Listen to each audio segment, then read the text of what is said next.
السلام علیکم ورحمۃ اللہ وبرکاتہ۔ الحمد للہ رب العالمین والصلاة والسلام علی رسولہ الکریم وعلی آلہ وصحبہ اجمعین ومن تبعہ بإحسان الی یوم الدین، اما بعد۔ محترم بھائیوں اور بہنوں، ہم اپنے معاشرے میں پائی جانے والی ایک عام سی بیماری اس کا ذکر کرنا چاہیں گے، عیب جوئی، عیب تلاش کرنا، دوسروں کے عیب کے پیچھے پڑے رہنا۔ یہ کتنا برا ہے۔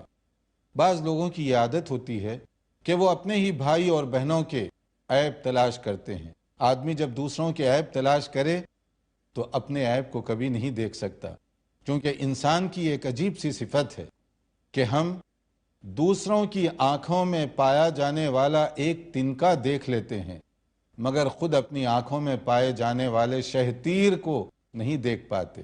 ایک چھوٹا سا ذرہ کہیں پر پایا جاتا ہو تو یہ مزاج جن لوگوں کا ہے وہ ایک چھوٹے سے عیب کو تو دیکھ لیں گے، مگر خود اپنی زندگی میں پائے جانے والے داغ اور دھبوں کو وہ دیکھ نہیں پاتے۔ عقل مند آدمی وہ نہیں ہے جو دوسروں کے عیب تلاش کرے۔ عقل مند آدمی وہ ہے جو دوسروں کی کمزوریوں کو اگر دیکھ بھی لے تو اپنے لیے اس کے ذریعے سے سبق حاصل کرے، اپنی زندگی کو اس سے بہتر بنانے کی کوشش کرے، ان عیوب اور نقائص سے اپنے آپ کو پاک کرے۔ اور پھر اگر واقع کسی کے اندر کوئی عیب پایا بھی جاتا ہو تو اس کے دو طریقے بتائے گئے۔ ایک تو طریقہ یہ ہے کہ اس کی اصلاح کی جائے، اور دوسرا طریقہ یہ ہے کہ اس عیب کی پردہ پوشی کی جائے، اس کو چھپایا جائے۔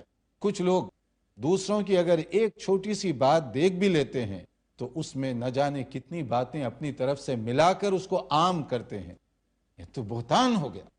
وہ بات جو اس میں نہیں پائی جاتی، وہ چیز جو اس میں آپ نے نہیں دیکھی، آپ اس کی طرف اگر منسوب کر کے دوسروں کو بتائیں تو یہ تو بہتان ہو گیا، اور اس کی کتنی سخت سزا ہے اللہ تعالیٰ کے پاس۔ ایک تو عیب جوئی، اور دوسرا اس پر مرچ مسالوں کے ساتھ اضافہ کر کے لوگوں کے سامنے پیش کرنا۔ بات کبھی ہو سکتا بہت چھوٹی سی ہو، عیب ہو سکتا بہت چھوٹا سا ہو، لیکن لوگوں تک پہنچتے پہنچتے وہ عیب بہت بڑا بن جاتا ہے، اور وہ اتنا بڑا بن جاتا ہے گویا اس آدمی کے اندر کوئی خیر کی بات نہیں پائی جاتی، کوئی بھلائی کی بات نہیں پائی جاتی۔ اس طریقے سے اس کو پیش کیا جاتا ہے۔ سورہ نور کے اندر آپ دیکھیے کہ کیا بتایا گیا۔ سورہ نور آیت 19، جس کے اندر بتایا گیا کہ کچھ لوگ ایسے ہیں جو چاہتے ہیں کہ معاشرے میں، سماج میں، سوسائٹی میں برائیاں عام ہوں، برائیاں پنپیں، تو وہ جو برائیوں کو عام کرنا چاہتے ہیں ان کی کیا ہے؟ ان الذین یحبون ان تشیع الفاحشۃ فی الذین آمنوا لہم عذاب علیم فی الدنیا والآخرہ واللہ یعلم وانتم لا تعلمون۔ کتنے ایسے لوگ ہیں جو چاہتے ہیں کہ بے حیائی، فحش چیزیں، منکرات یہ معاشرے میں عام پیدا ہوں، جبکہ اللہ تعالیٰ حقائق سے واقف ہے۔ تم نہیں جانتے حقائق کو۔ جو لوگ اس طرح کی چیزوں کے پیچھے لگے ہوئے ہیں، دنیا بھی ان کی تباہ، آخرت بھی ان کی خراب۔ یعنی کسی آدمی کے بارے میں آپ دیکھیے، اگر یہ معلوم ہو جائے کہ وہ لوگوں کے عیب تلاش کر رہا ہے، اور یہ صاحب میری کمزوری، میرا عیب فلاں جگہ بیان کر رہے ہیں، فلاں کو دکھا رہے ہیں، تو کیا ایسا آدمی معاشرے میں کوئی عزت پائے گا؟ کوئی ایسے آدمی کا احترام کرے گا؟ یا خاندانوں میں ایسے شخص کا کوئی مقام ہوگا؟ کبھی نہیں ہو سکتا۔ خاندان کے اندر اگر کوئی آدمی کے بارے میں معلوم ہو کہ یہ اس طرح کی لگی لپٹی باتیں کیا کرتا ہے، دوسروں کی ٹوہ میں لگا رہتا ہے، دوسروں کی جاسوسی کرتا ہے، تو ایسا رشتہ دار اگر کبھی گھر میں آ بھی جاتا ہے تو ہم اس کا ویلکم نہیں کرتے، ہم اس سے پناہ مانگتے ہیں۔ اور جو آدمی سب کے سامنے اپنے آپ کو معزز بنانے کی کوشش کرتا ہے، یعنی میرا عیب فلاں کی جگہ اور فلاں کا عیب میری جگہ مجھ تک پہنچائے، نہ میرے پاس اس کی عزت ہوگی نہ اس کے پاس اس کی عزت ہوگی۔ کیونکہ عقل مند آدمی یہ جانتا ہے کہ جس طرح اس نے میرا عیب دوسروں کے سامنے پیش کیا ہے، اسی طرح سے ان کا عیب میرے سامنے پیش کر رہا ہے، یا جس طرح اس کا عیب مجھ تک پہنچایا، آدمی چوکنا ہو جاتا ہے کہ میری بھی کمزوریوں کو لے جا کر ادھر پہنچائے گا، اور پھر یہ چیز فتنے اور فساد کا بھی ایک ذریعہ بنتی ہے۔ یعنی آپ ایک چھوٹی چیز کو غلط انداز سے دوسروں کے سامنے جو اس مجلس میں نہیں تھے وہاں پر پیش کرتے ہیں، تو میرے بارے میں ان کے ذہن میں غلط فہمی پیدا ہوگی، ان کے بارے میں میرے ذہن میں غلط فہمی پیدا ہو گئی، نتیجے میں دونوں میں لڑائی، دونوں میں جھگڑا، دونوں میں کدورت، دونوں میں بغض، اور اس کے پیدا کرنے کا سبب اس آدمی کے ذریعے سے بنا۔ تو اور اسی طرح سے معاشرے کے اندر اگر ایسے کچھ لوگ پیدا ہو جائیں تو اس کا اور بھی لوگوں کو بہت زیادہ نقصان ہو سکتا ہے، بہت سے لوگوں تک اس کے جراثیم پہنچ سکتے ہیں۔ اس لیے کوشش کرنی چاہیے کہ اگر کسی کے اندر کوئی عیب ہے تو مناسب انداز سے اس کو اصلاح کی دعوت دیں، اور اس کے بعد آپ بات کو چھوڑ دیں۔ یہ زیادہ سے زیادہ آپ اللہ تعالیٰ سے دعا فرمائیے کہ اللہ اس کی بھی ہدایت کرے، اور اللہ تعالیٰ کو ایسی دعا بہت زیادہ پسند ہے، جیسے کہ صحیح مسلم میں بتایا گیا دعوت المرء المسلم لاخیہ مستجابہ، کہ ایک مسلمان اپنے بھائی کی پیٹھ پیچھے جو دعا کرتا ہے اللہ تعالیٰ کو دعا بہت پسند آتی ہے۔ ہم غیبت بیان کرتے ہیں، لوگوں کے عیب بیان کرتے ہیں، کبھی اس حدیث پر بھی عمل کر لیا کریں، یعنی کسی کے اندر کوئی عیب دیکھیں تو اس کی اشاعت کرنے کے بجائے اس کے حق میں دعا کریں کہ اللہ اس کے اندر جو عیب یا کمزوری پائی جاتی ہے اس عیب اور کمزوری کو دور فرما دے۔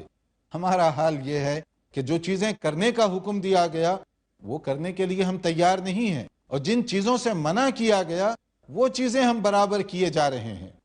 البتہ اس میں عیب بیان کرنے اور پردہ پوشی کے تعلق سے دو قسم کی ہم کیٹیگری بنا سکتے ہیں، دو قسمیں ان کو تقسیم کر سکتے ہیں۔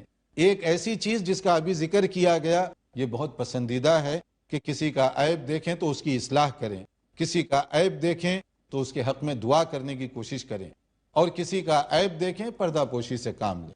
اور دوسری چیز ہے عیب یا کمزوری جو ہے بعض حالات میں اس کا دکھانا یا بیان کرنا یہ ضروری ہو جاتا ہے، اگر اس موقع پر ہم اس کو چھپائیں گے ہم گناہ گار ہوں گے، کیونکہ کچھ چیزیں ایسی ہیں جس کا تعلق دوسرے افراد کے ساتھ ہے۔ اگر دوسرے فرد کے ساتھ کوئی چیز، کوئی معاملہ اس کا تعلق ہو اور وہ نادانی میں دھوکے کی وجہ سے اس کے ساتھ کوئی معاملہ کر رہا ہے، اسے نہیں معلوم کہ وہ آدمی کی صفات کیسی ہیں، اور پھر ہمیں معلوم ہے لیکن ہم نہ بیان کریں، ہم گناہ گار ہوں گے۔ تو کچھ چیزیں ایسی ہیں جن کو ظاہر کر دینا چاہیے، جن کے بیان کرنے سے فائدہ ہوگا، نقصان نہیں ہوگا۔ جیسے دیکھیے صحیح بخاری کی حدیث ہے، رسول اکرم صلی اللہ علیہ وسلم نے ایک صاحب کا استقبال کیا، ویلکم کیا اچھے انداز سے، اور جب وہ چلے گئے آپ نے فرمایا بئس اخو العشیرہ، کیا ہی برا آدمی ہے۔ تو یہ نبی صلی اللہ علیہ وسلم کا عموماً انداز نہیں ہوا کرتا تھا۔ صحابہ کرام کو تھوڑا تعجب ہوا اس پر کہ آپ نے ان کے لیے تو یہ لفظ کہا ہے، پھر استقبال کیوں کیا؟ تو آپ نے فرمایا کتنے برے لوگ ہیں وہ جن کے شر سے بچانے کے لیے لوگوں کو ان کے لیے کلمہ خیر کہنا پڑتا ہے، یعنی وہ کلمہ خیر کے مستحق نہیں ہیں، مگر کیوں کلمہ خیر ان کے بارے میں کہا گیا؟ تاکہ ان کی شر انگیزیوں سے دوسروں کو بچایا جائے۔ وہ ایسے فتین قسم کے لوگ ہیں، فساد مچانے والے، کہ ان کا فساد، ان کا فتنہ دوسروں کو نقصان پہنچائے گا۔ بڑے نقصان سے بچنے کے لیے اس طرح کبھی کیا جا سکتا ہے تاکہ ان کے فتنے اور فساد سے دوسرے جو لوگ ہیں ان کو زیادہ تکلیف نہ ہو۔ اب دیکھیے اس طرح اور بھی بعض معاملات ہو سکتے ہیں جس میں اگر کسی کا کوئی عیب ہے بتانے کی ضرورت ہے۔ مثلا ایک آدمی اپنی بیٹی کا رشتہ کسی کے لڑکے کے ساتھ کرنا چاہتا ہے، رشتہ تو یہ بہت اچھی چیز ہے، اگر کوئی ایسی بات اس لڑکے میں پائی جاتی ہے جو بعد میں چل کر یہ بیٹی کے لیے نقصان دہ بن سکتی ہے یا خاندانوں میں لڑائی جھگڑے کا سبب بن سکتی ہے، تو اس وقت میں اگر آپ پردہ پوشی کے نام پر اس کا عیب نہ بیان کریں گے یہ آپ بھی گناہ گار ہوں گے۔ تو آپ کو چاہیے کہ بر وقت لڑکی کے والد کو بتائے کہ اس میں یہ کمزوری بھی پائی جاتی ہے، یہ عیب بھلے مقصد کے لیے ہوگا، ان کو ایک شر سے بچانے کے لیے، بڑے فتنے سے بچانے کے لیے ہوگا، کیونکہ بیچارہ نادانی میں اگر وہ رشتہ طے کر دیتا ہے اور رشتہ ہو گیا، اور رشتہ ہونے کے بعد پتا چلا کہ اس لڑکے میں تو یہ کمزوری تھی جو کہ اسے نہیں معلوم تھا۔ آدمی تو رشتہ کرتے وقت ظاہری چیزوں کو دیکھتا ہے، اور اس کی بعض ایسی باتیں بھی ہو سکتا ہے جو بڑے نقصان کا سبب بننے والی ہوں مگر آدمی کو نہیں معلوم، وہ خوش فہمی میں حسن ظن کی بنیاد پر رشتہ دے دیتا ہے، شادی ہو جاتی ہے، بعد میں اس کی جو بڑی کمزوری ہے وہ سامنے آتی ہے۔ اب اس کے بعد طلاق لیں گے تو بھی مسائل کھڑے ہوں گے، ساتھ زندگی گزارنا چاہیں تو بھی مسائل کھڑے ہوں گے. تو اس لیے ایسے بڑے فتنے سے روکنے کے لیے اس لڑکے میں اگر کوئی کمی کمزوری ہے تو آپ اس کو بیان کر دیں. اسی طریقے سے قرض کا مسئلہ ہے کہ دین لین کا معاملہ ہے کہ بعض اوقات ایسے بھی ممکن ہے کہ آپ اس کی حقائق کو جانتے ہو کہ اس آدمی نے فلاں سے اتنا قرض لیا ہے، لیکن اس کے باوجود آپ خاموشی اختیار کر رہے ہیں، آپ بتا نہیں رہے ہیں اور اس کے پیسے ڈوب رہے ہیں. تو یہ پردہ پوشی نہیں ہے. آپ یہ کتمان حق کی بات ہوگی کہ آپ جو حق بات ہے اس کو چھپا رہے ہیں. شرعی طور پر بھی یہ غلط ہوگا. آپ کو چاہیے اس تک پہنچیں اور اس کو وہ بتائیں کہ اس میں کیا خرابی ہے. اسی طرح سے وصیت کا مسئلہ ہے کہ بعض اوقات ایسے ہوتا ہے کہ ایک آدمی کسی کے حق میں، کسی ادارے کے حق میں کوئی وصیت ول لکھ جاتا ہے یا زبانی بتا دیتا ہے اور لوگ ان کو جانتے ہیں، گواہوں کے سامنے اس نے یہ اعلان کیا، مگر اس کے مرنے کے بعد جب تقسیم وراثت کا مسئلہ پیش آتا ہے اب وہ لوگ وہ بتاتے نہیں ہیں. اب یہ جو ہے کتمان حق ہوگا، حق کو چھپانے والی بات ہوگی. یہ ایک جرم ہے. آپ کو چاہیے کہ تقسیم وراثت سے پہلے آپ بتائیں کہ کیا کمزوری تھی، کس طریقے سے آپ نے یہ کام کیا. اگر آپ یہ بتاتے ہیں تو یہ آپ کا ایک مفید اور مناسب اقدام ہوگا. انتظار کیجئے ایک چھوٹے سے وقفے کا. وقفے کے بعد دوبارہ آپ کی خدمت میں حاضر ہوں گے تاکہ اس موضوع کو ہم کنٹینیو کر سکیں.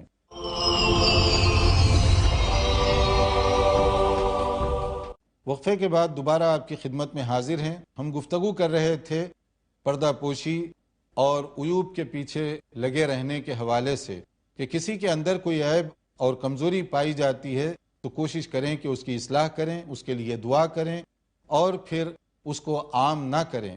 مگر اگر کوئی ایسا عیب اور کمزوری ہے جس کا نقصان دوسروں کو پہنچنے والا ہے تو وہاں اس کو بتا دینا بھی ضروری ہے، اس لیے کہ مصلحت کا تقاضا یہ ہے کہ بروقت اس کی جو کمزوری ہے اس سے فریق ثانی کو بتا دیا جائے تاکہ اس کے نقصان دہ اثرات سے وہ اپنے آپ کو، اپنے گھر والوں کو بچا سکے. قرآن کریم میں دونوں چیزوں کا ذکر کیا گیا. سورہ فرقان میں جہاں عباد الرحمن کی تفصیل بتائی گئی ہے کہ اللہ تعالیٰ کے جو چنندہ بندے ہیں، منتخب بندے ہیں، سلیکٹڈ بندے ہیں، ان میں کتنی پاکیزہ صفات پائی جاتی ہیں. ان میں سے ایک بات یہ ہے کہ وہ لغویات سے اپنے آپ کو بچا کر رکھتے ہیں. وَإِذَا مَرُّوا بِاللَّغْوِ مَرُّوا كِرَامًا. اگر کہیں سے ان کا گزر بھی ہو جائے ایسی چیزوں سے جو اچھی نہیں ہیں، ناپسندیدہ ہیں، تو اپنے دامن کو بچا کر وہاں سے گزر جاتے ہیں. یعنی اپنے آپ کو اس میں ملوث نہیں ہونے دیتے، اپنے آپ کو ان گناہوں سے آلودہ ہونے نہیں دیتے، بچا کر وہ ادھر ادھر سے صاف ستھرے انداز سے نکل جاتے ہیں. یہ عباد الرحمن کی نشانیوں میں بتائی گئی. لیکن اگر کہیں بتانے کی ضرورت ہے تو اس کو بتانا بھی چاہیے. جیسے سورہ بقرہ کے اندر بات بتائی گئی کہ اس آدمی سے بڑھ کر ظالم آدمی اور کون ہو سکتا ہے جو ایسی باتوں کو چھپا رہا ہے جو نہیں چھپانا چاہیے. وَمَنْ أَظْلَمُ مِمَّنْ كَتَمَ شَهَادَةً عِنْدَهُ مِنَ اللَّهِ. کہ اہل کتاب کو معلوم تھا اللہ کے نبی صلی اللہ علیہ وسلم سچے رسول ہیں، وہ جانتے تھے قرآن اللہ کا نازل کردہ کلام ہے، مگر اس کے باوجود مختلف اسباب کی وجہ سے وہ ظاہر نہیں کر رہے تھے، کتمان حق کر رہے تھے اور حق بات کو جاننے کے باوجود اس کو چھپا رہے تھے. تو کتمان حق کی اجازت نہیں ہے.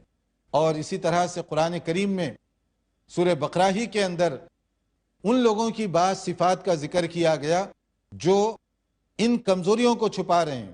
ان الذین یکتمون ما انزل اللہ من الکتاب ویشترون به ثمنا قلیلا.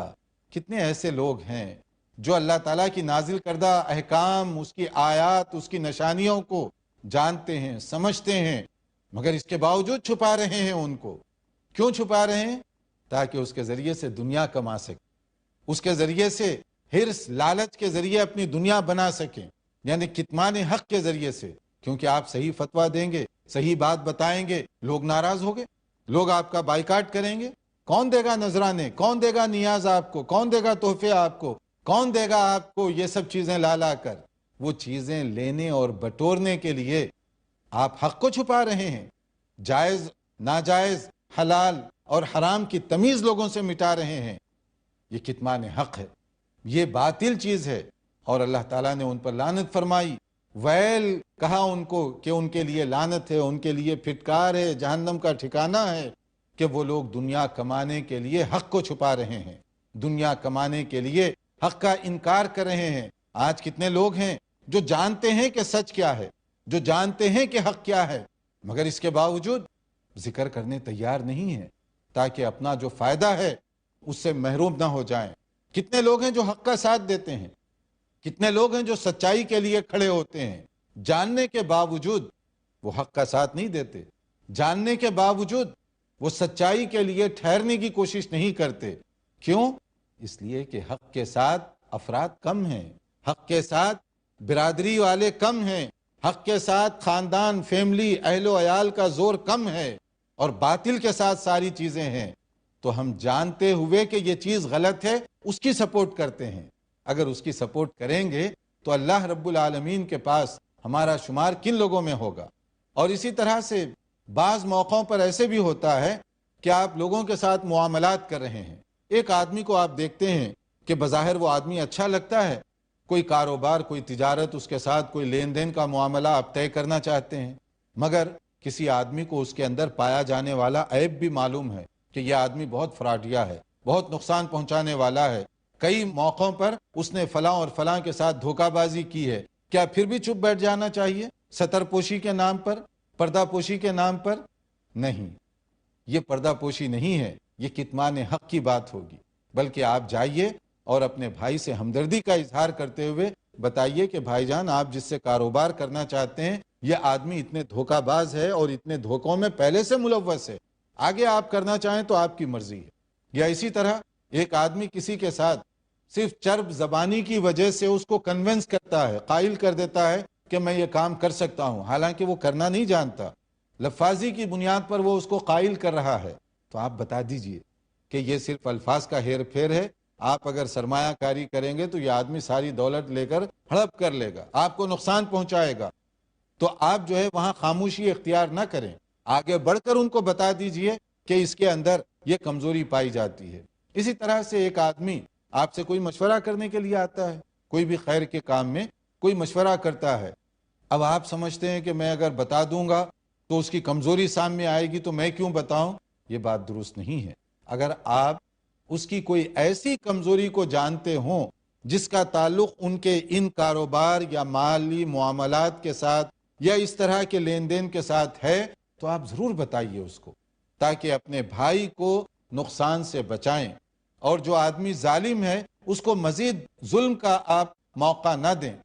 اسی طرح سے بعض اوقات ایسے ہوتا ہے کہ فیملیز میں بعض ایسے مسائل ہو جاتے ہیں کہ کوئی آدمی مثلا میاں بیوی کی بات ہے، رشتہ داروں کی بات ہے، تو اس کے بھی دونوں پہلو ہیں، اس میں کچھ معیوب پہلو ہیں، مذموم اس کو لوگوں کے سامنے بیان کرنا، کچھ اچھے پہلو ہیں جن کا میں نے ذکر کیا کہ اگر کوئی آدمی اپنی لڑکی کا رشتہ کسی سے کرنا چاہتا ہے، آپ کو اس لڑکے کی کمزوری کا پتہ ہے یا اس لڑکی کی کمزوری کا پتہ ہے، تو آپ پہلے بتا دیجئے، تاکہ جو ہے فتنے اور فساد سے یہ دونوں بھی محفوظ رہیں اور پورا خاندان بھی محفوظ رہے۔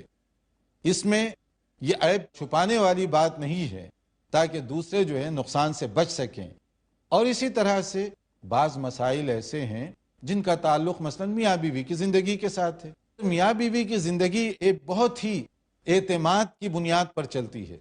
اگر شوہر اتنا نالائق اور نادان ہے کہ اپنی بیوی کی باتیں جو خاص طور پر میاں بیوی سے تعلق رکھتی ہیں وہ لوگوں کے سامنے بیان کرتا ہے، تو اس پر تو پھٹکار کی گئی۔ نبی کریم صلی اللہ علیہ وسلم نے سخت ناراضگی کا اظہار کیا ایسے شخص کے بارے میں جو میاں بیوی کے جو تعلقات ہیں، جو بہت سیکریٹ قسم کے تعلقات ہیں، وہ آپ آ کر لوگوں کے سامنے خود ہی بیان کر دیں، میں نے یہ کیا، اس طرح کیا، تو یہ چیز بہت ہی زیادہ نادانی کی بات ہوگی۔ اور ایسا آدمی کوئی معزز آدمی نہیں ہے۔ نبی صلی اللہ علیہ وسلم نے سخت ناپسند فرمایا اس طرح کی باتوں کو لوگوں کے سامنے افشا کرنا یا لوگوں کے سامنے پھیلانا۔ یہاں لوگوں کے سامنے پھیلانا یہ سخت معیوب ہے۔ اور اگر کوئی مشورہ طلب کرے تو آپ امانت داری کا پورا معاملہ کیجئے۔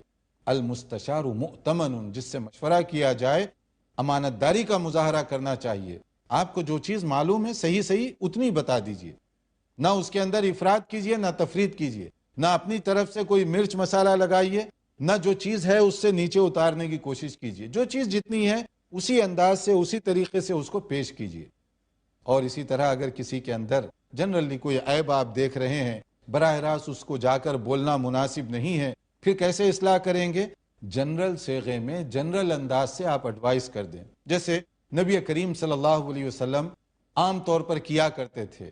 آپ ایسا لفظ استعمال کرتے جس نے وہ کیا ہے اس کو بھی سمجھ میں آ جاتا، اپنی اصلاح کر لیتا، اس کا نام بھی صیغہ راز میں رہتا، کسی کو معلوم نہیں ہوتا، عزت بھی رہ گئی، اصلاح بھی ہو گئی۔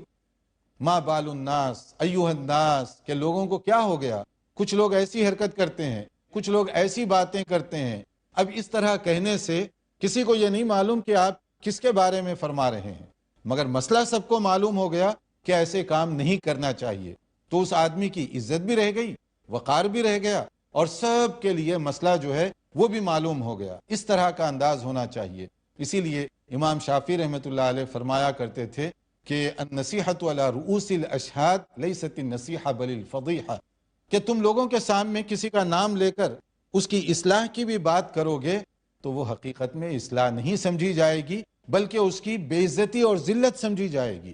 یہ کیا اصلاح ہوئی کہ آپ 50 آدمی بیٹھے ہوئے ہیں، اس میں ایک آدمی کو پوائنٹ کر کے کہہ رہے ہیں تم یہ کام کیوں کر رہے ہو، تمہارے اندر یہ کمزوری ہے، تمہارے اندر یہ نقص پایا جاتا ہے۔ یہ چیز تو بہت ہی شرافت کے خلاف ہے، یہ نصیحت نہیں ہے، اس کا آپ نے دل بھی توڑ دیا، اور پھر وہ جو عیب تھا جو صرف آپ کو معلوم تھا، بیٹھے ہوئے 50 لوگوں کے سامنے آپ نے اس کا ذکر کر دیا۔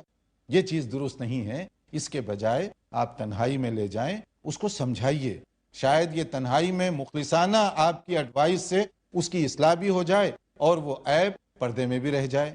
تو اس لیے آپ دیکھیے کہ کس قسم کا عیب ہے۔ پہلی چیز تو یہ ہے کہ لوگوں کے عیبوں کے پیچھے نہ لگے رہیے۔ اگر کوئی ایسا عیب معلوم ہے کہ جس کا تعلق صرف اسی آدمی کے ساتھ ہے تو اسی کو سمجھائیے، اور اگر اس کا نقصان دوسروں تک بھی پہنچنے والا ہے تو وہاں پر کتمان حق نہ کیجیے، وہاں پر بر وقت ان کو بتا دیجیے تاکہ اس کے نقصان سے دوسرے لوگ بھی محفوظ رہ سکیں۔ اللہ تعالیٰ سمجھنے اور عمل کرنے کی توفیق عطا فرمائے۔ والسلام علیکم ورحمۃ اللہ وبرکاتہ۔